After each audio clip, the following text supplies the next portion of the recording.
19 कर्ण और दुर्योधनवाद। कर्ण और दुर्योधनवाद। द्रोण बड़े ही दुर्धर्ष थे। वे संपूर्ण क्षत्रियों का विनाश करके 5वें दिन मारे गए। दुर्योधन पूर्ण शोक से आतुर हो उठा।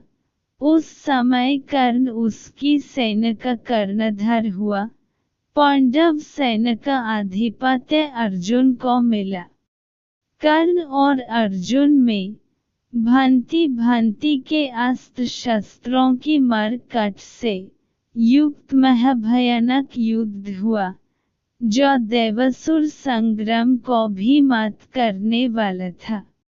कर्ण और अर्जुन के संग्राम में कर्ण ने अपने बाणों से शत्रु पक्ष के बहुत से वीरों का संहार कर डाला। 17वें दिन से पहले तक कर्ण का युद्ध अर्जुन के अतिरिक्त सभी पांडवों से हुआ।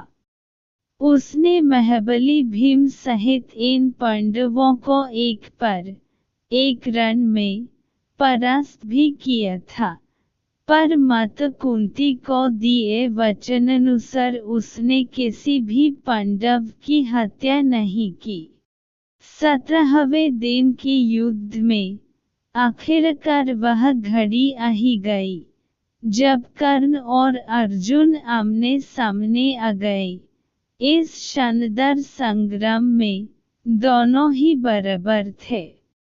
कर्ण को उसके गुरु परशुराम द्वारा विजय नामक धनुष भेंट स्वरूप दिया गया था, जिसका प्रतिरूप स्वयं विश्वकर्मा ने बनाया था। दुर्योधन के निवेदन पर पांडवों के मामा शाली कर्ण के सारथी बनने के लिए तैयार हुए।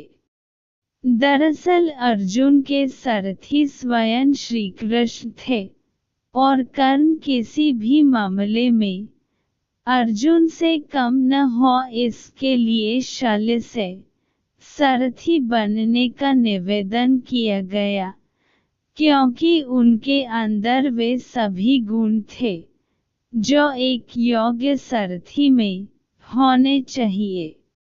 रण के दौरान अर्जुन के बाण कर्ण के रथ पर लगे और उसका रथ कई गज पीछे खिसक गया, लेकिन जब कर्ण के बाण अर्जुन के रथ पर लगे तो उसका रथ केवल कुछ ही बलिष्ठ हथेली जितनी दूरी दूर खिसका। इस पर श्री कृष्ण ने कर्ण की प्रशंसा की। इस बात पर चकित होकर अर्जुन ने कर्ण की इस प्रशंसा का कारण पूछा, क्योंकि उसके बाण रथ को पीछे खिसकने में अधिक प्रभावशाली थे। तब कृष्ण ने कहा कि कर्ण के रथ पर केवल कर्ण और शाली का भार है, लेकिन अर्जुन के रथ पर तो स्वयं वे और हनुमान विराजमान है। और तब भी कर्ण ने उनके रथ को कुछ बलिष्ठ पीछे खिसक दिया। इसी प्रकार कर्ण ने कई बार अर्जुन के धनुष की प्रत्यंचा काट दी, लेकिन हर बार अर्जुन पलक झपकते ही धनुष पर प्रत्यंचा चढ़ लेता। इसके लिए कर्ण अर्जुन की प्रशंसा करते हैं और शाली से कहते हैं कि वह अब समझ कि क्यों अर्जुन को सर्वश्रेष्ठ धनुर्धर कहा जाता है। कर्ण और अर्जुन ने दैवीय अस्त्रों को चलने के अपने अपने ज्ञान का पूर्ण उपयोग करते हुए बहुत लंबा और घमासान युद्ध किया। कर्ण द्वारा अर्जुन का सिर धड़ से अलग करने के लिए नागास्त्र का प्रयोग किया गया, लेकिन श्री कृष्ण द्वारा सही समय पर रथ को भूमि में थोड़ा सा धनुष लिया गया जिससे अर्जुन बच गया। इससे नगस्त्र अर्जुन के सिर के ठीक ऊपर से उसके मुकुट को छेदत हुआ निकल गया। नगस्त्र पर उपस्थित अश्वसेन नाग ने कर्ण से निवेदन किया कि वह उस अस्त्र का दोबारा प्रयोग करे ताकि इस बार वह अर्जुन के शरीर को बेधत हुआ निकल जाए।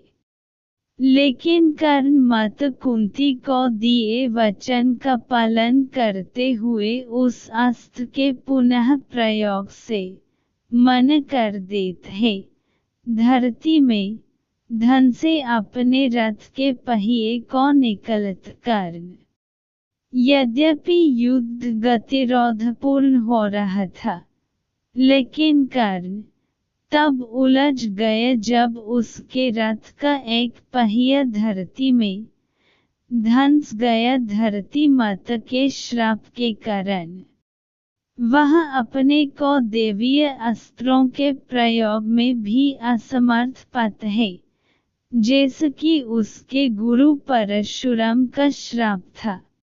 तब कर्ण अपने रथ के पहिए को निकलने के लिए नीचे उतरता है और अर्जुन से निवेदन करता है कि वह युद्ध के नियमों का पालन करते हुए कुछ देर के लिए उस पर बाण चलाना बंद कर दे। तब श्री कृष्ण अर्जुन से कहते हैं कि कर्ण को कोई अधिकार नहीं है कि वह अब युद्ध नियमों और धर्म की बात करे, जबकि स्वयं उसने भी अभिमन्यु वध के समय किसी भी युद्ध नियम और धर्म का पालन नहीं किया था। उन्होंने आगे कहा कि तब उसका धर्म कहन गया था जब उसने दिव्य जन्म द्रौपदी को पूरी कुरु राज्यसभा के समक्ष वेश्या कहा था। द्यूत क्रीड़ा भवन में उसका धर्म कहन गया था।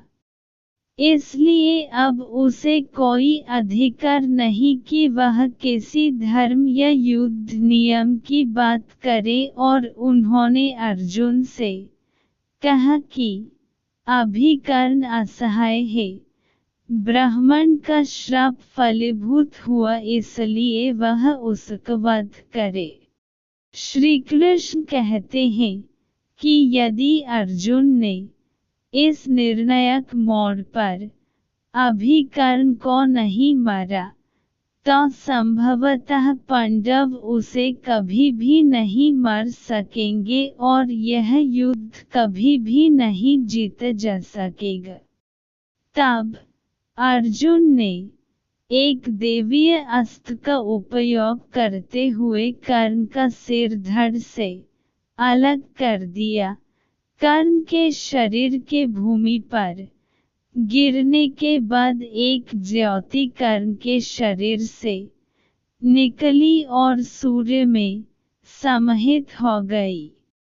तब श्री कृष्ण अर्जुन से कहते हैं कि कर्ण को कोई अधिकार नहीं है कि वह अब युद्ध नियमों और धर्म की बात करे, जबकि स्वयं उसने भी अभिमन्यु वध के समय किसी भी युद्ध नियम और धर्म का पालन नहीं किया था। उन्होंने आगे कहा कि तब उसका धर्म कहन गया था जब उसने दिव्य जन्म द्रौपदी को पूरी कुरु राज्यसभा के समक्ष वेश्या कहा था। द्यूत क्रीड़ा भवन में उसका धर्म कहन गया था। इसलिए अब उसे कोई अधिकार नहीं कि वह किसी धर्म या युद्ध नियम की बात करे। और उन्होंने अर्जुन से कहा कि अभी कर्ण असहाय है, ब्राह्मण का श्राप फलीभूत हुआ, इसलिए वह उसका वध करे। श्री कृष्ण कहते हैं कि यदि अर्जुन ने इस निर्णायक मोड़ पर अभी कर्ण को नहीं मारा तो संभवतः पांडव उसे कभी भी नहीं मार सकेंगे और यह युद्ध कभी भी नहीं जीता जा सकेगा। तब अर्जुन ने एक दैवीय अस्त्र का उपयोग करते हुए कर्ण का सिर धड़ से अलग कर दिया। कर्ण के शरीर के भूमि पर गिरने के बाद एक ज्योति कर्ण के शरीर से निकली और सूर्य में समाहित हो गई। तदनंतर राजा शल्य कौरव सैन्य के सेनापति हुए, किंतु वे युद्ध में आधे दिन तक ही टिक सके। दोपहर होते होते राजा युधिष्ठिर ने उन्हें मार दिया।